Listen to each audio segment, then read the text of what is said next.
The next thing is a hinge of the book.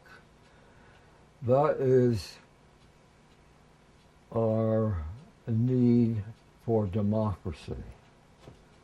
And by democracy, I mean a total democracy, not a damn bit of representation by less than the people.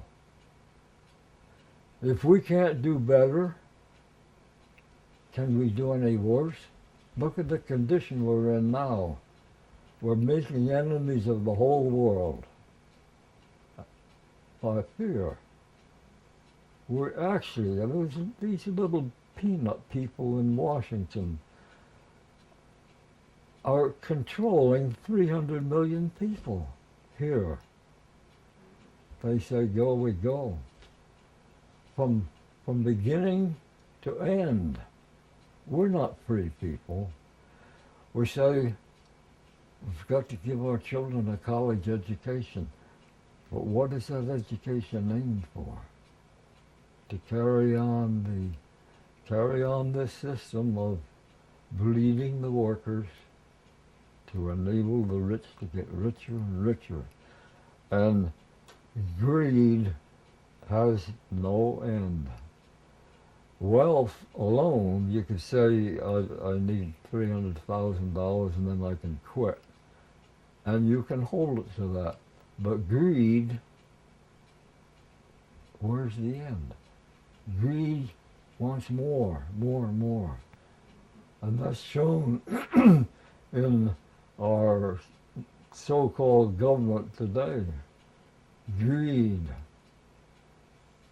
Look at the people that are running it.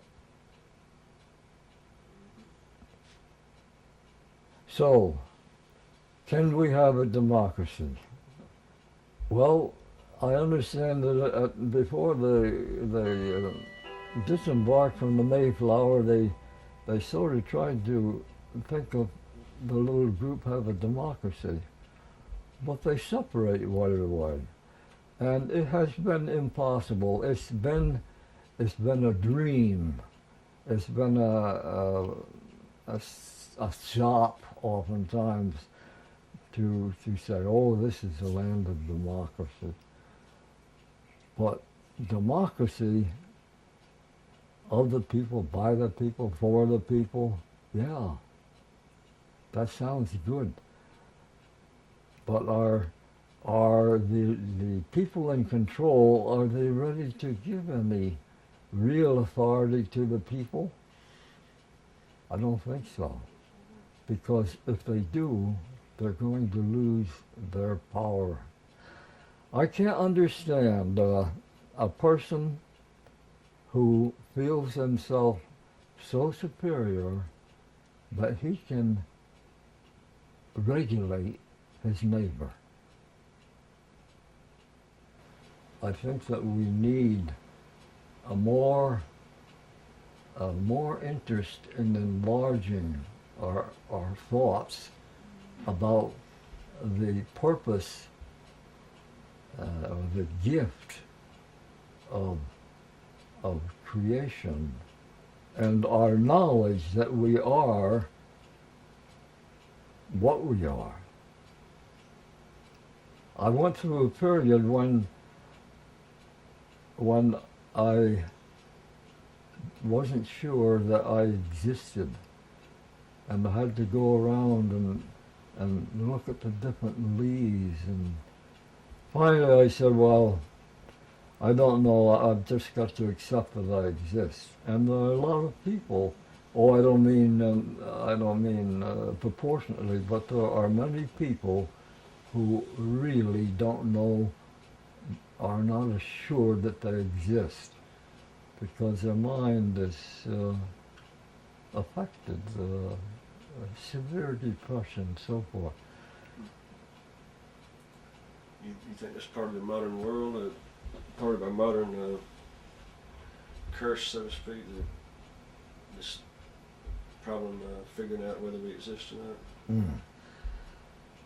Now, to get back to democracy, because that is vital to everything that came to me after that. From after I finished in my mind how we can have democracy, I didn't seem to have to think beyond there. It was one thing led to another, and at one point I come to a different money based upon labor, and that could be a very good thing.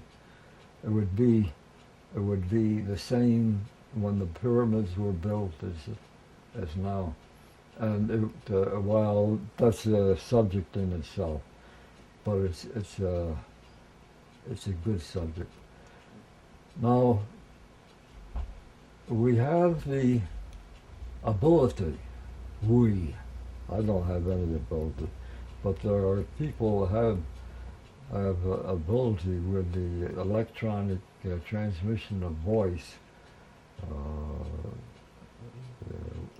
the computer system and so forth, and they could make a little bit of a voter box, a little bit of a thing.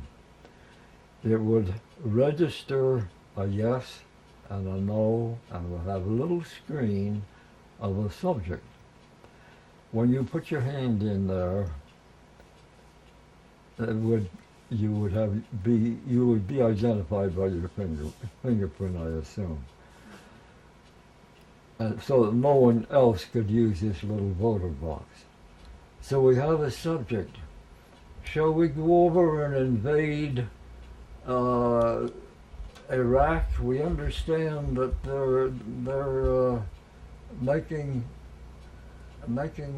bombs that are very similar to the bombs we hold, and we can't let them do that. Shall we vote on it? We'll call it a war, but it really is, call it what it is. Shall we go and invade them and make them do what we want them to do? Let's take a vote on it.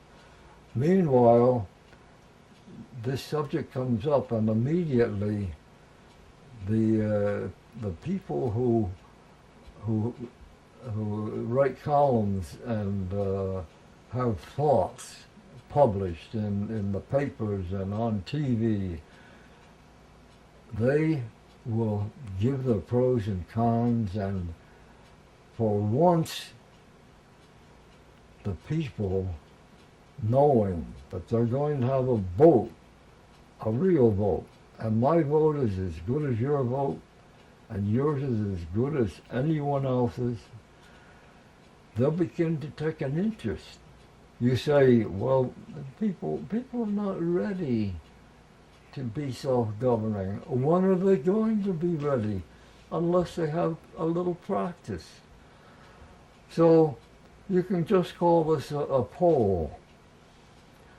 But my feeling is that maybe we would not have gone over there and invaded, and now would be very happy to be able to get out of the mess that we made over there.